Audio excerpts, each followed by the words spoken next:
Okay. Cool. Well, hi everyone. Hang on. Oh wait. We got to whoop and clap. Oh Yeah. right.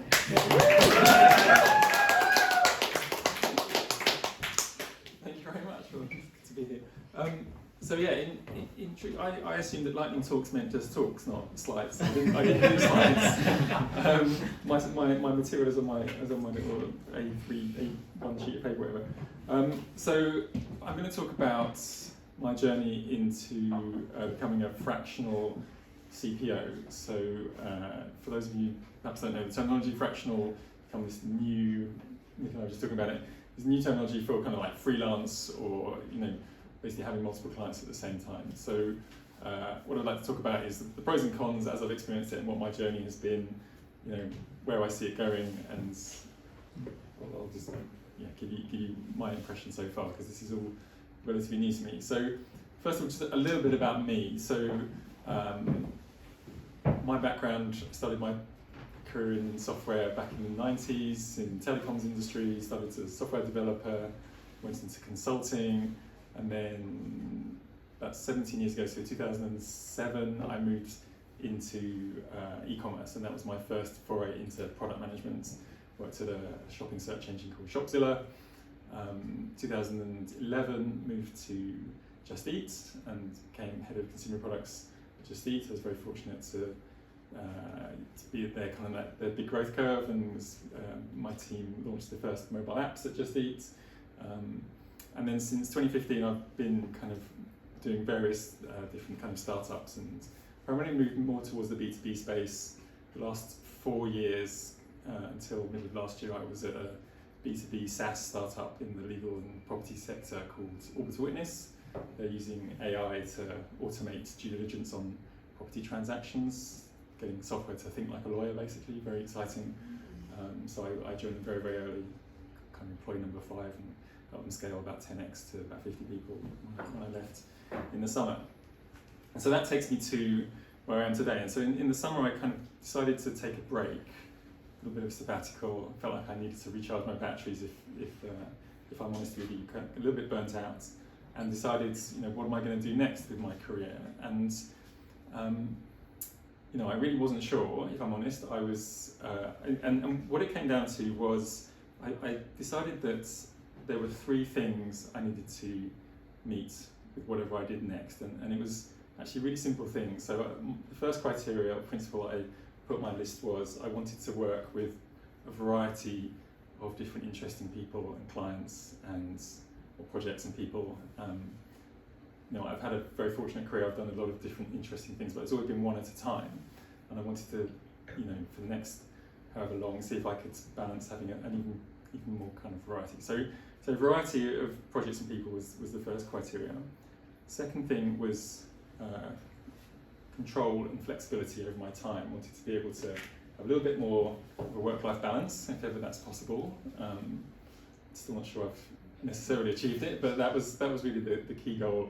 And then the third thing was just really be able to pay the bills. As simple as that. So have variety, have control and flexibility, and pay the bills. And if I could find something that would meet all of those criteria, then that would be the ideal kind of outcome for me.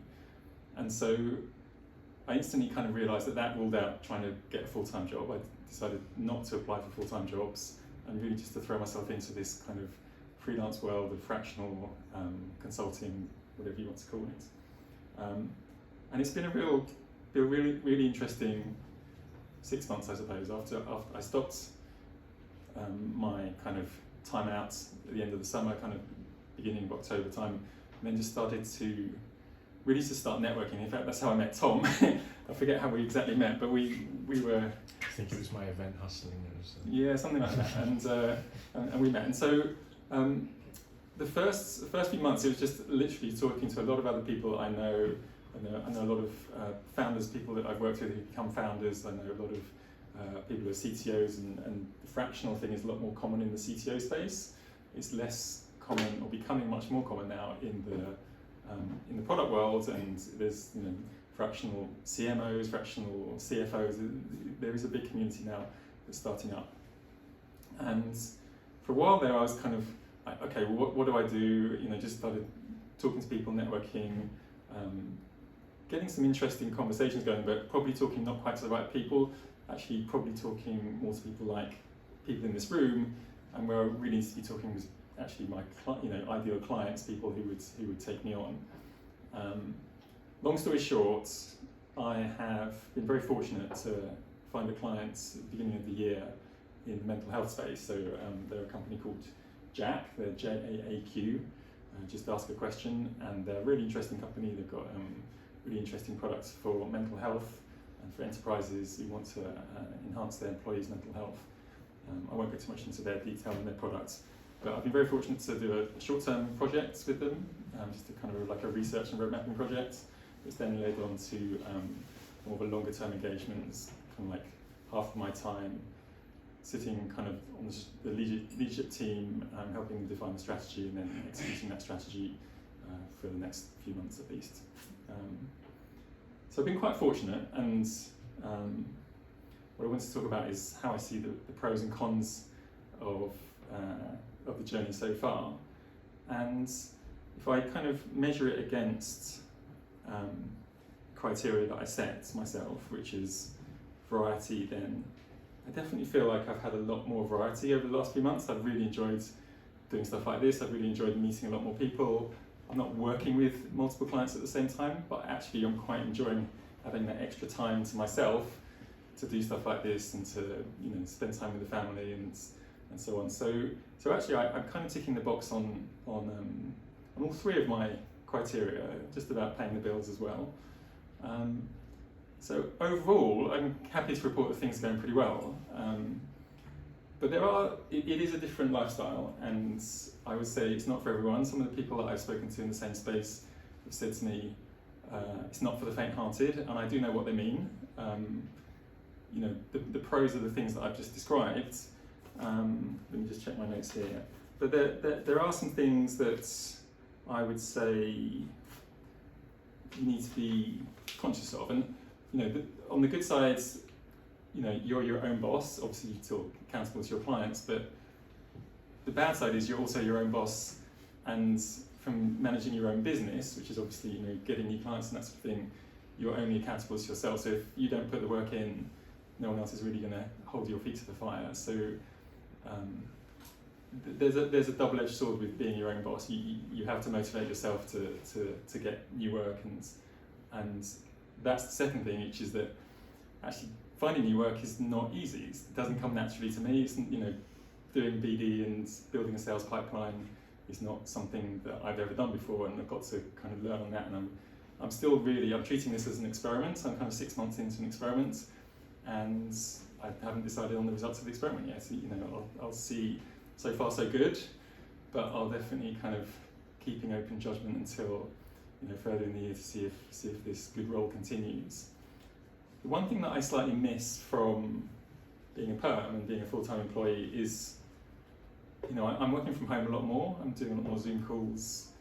I'm not missing the Zoom calls, but I'm missing the feeling of being part of a bigger team and bigger purpose. I'm really resonating with JAQ's mission and what they're doing, but I'm conscious that I'm an outside consultant, and having that team atmosphere is one thing that I think all consultants probably, by necessity, you don't necessarily have, and so that's one downside. The cons that I think you need to be aware of if this is something you're going into. So that's pretty much it. I mean, in terms of what I've learned, I think several people, a few people have come to me and said, what is this consulting thing? How do I get into it?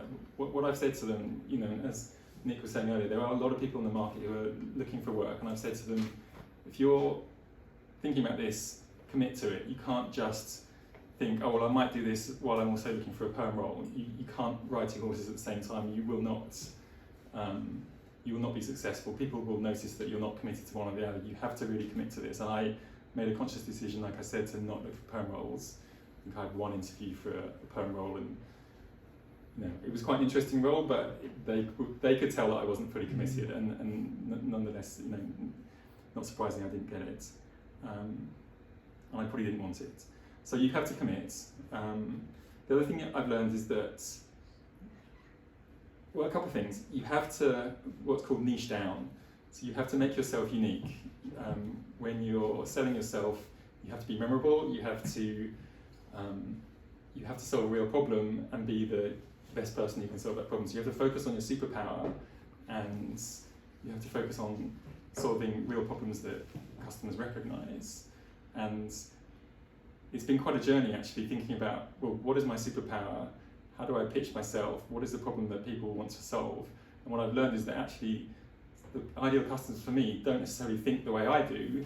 And so just describing what I do, they're not looking for what I do, they're looking for a completely different set of outcomes in a different set of language that I hadn't been necessarily thinking about. So you'll probably find that if you try this, people will hire you not for the reasons that you think they're hiring you, that they may hire for something completely different, and then you have to kind of show them the value of what product management is, because a lot of people don't know what product management is, and those who do probably don't need a product manager because they'll do it themselves, so they'll find someone who knows what they're doing. So that's pretty much it. I mean, in conclusion, I would say, so I was going to quickly finish on, is it here to stay, the fractional thing? It's been a big trends in the last year, I would say. I think part of the reason it's been a big trend is because there's obviously a lot of new people in the market, there's a lot of layoffs, people thinking about, is this something I could try in the interim capacity. I think there's also been COVID that's caused this, that's made people realise that fractional working is possible with working from home, people can be trusted. Also, you don't necessarily need someone full time to do a really good job. If you've got someone senior that knows what they're doing, they can make a real impact quite quickly. So I think it is here to stay, but I think the big trend will probably level out again, probably as the market picks up. Some people who've gone into this and tried it might go back into perm. It's just my guess. And so for me, I would say, in conclusion, meeting those 3 criteria, yes, it's working for me on those 3 criteria that I set out. It's still an experiment, and I'll see where it goes. And maybe by the next time you're over here, Tom, I'll have a definitive answer to that experiment. Great.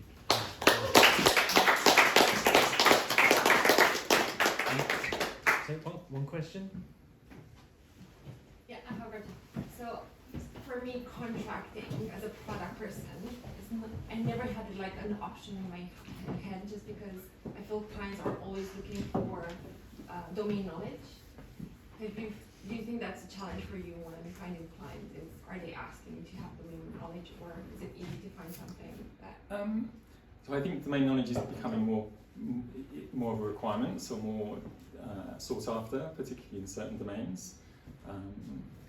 I don't have any fintech experience, for example, and I don't think I would try and go after fintech clients. The current clients I've got, I have worked for a health tech startup before, but I don't think that's necessarily relevant in this case.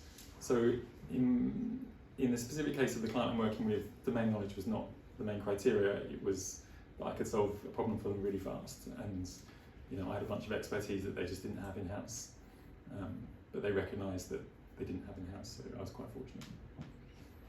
Great. I'm going to wrap it up so that we keep moving, if that's all right. Let's take a very short break, just 3 minutes. If you need the bathroom, grab a drink. And if your question is so burning, then yeah, grab me later. But otherwise, thank you, Paul.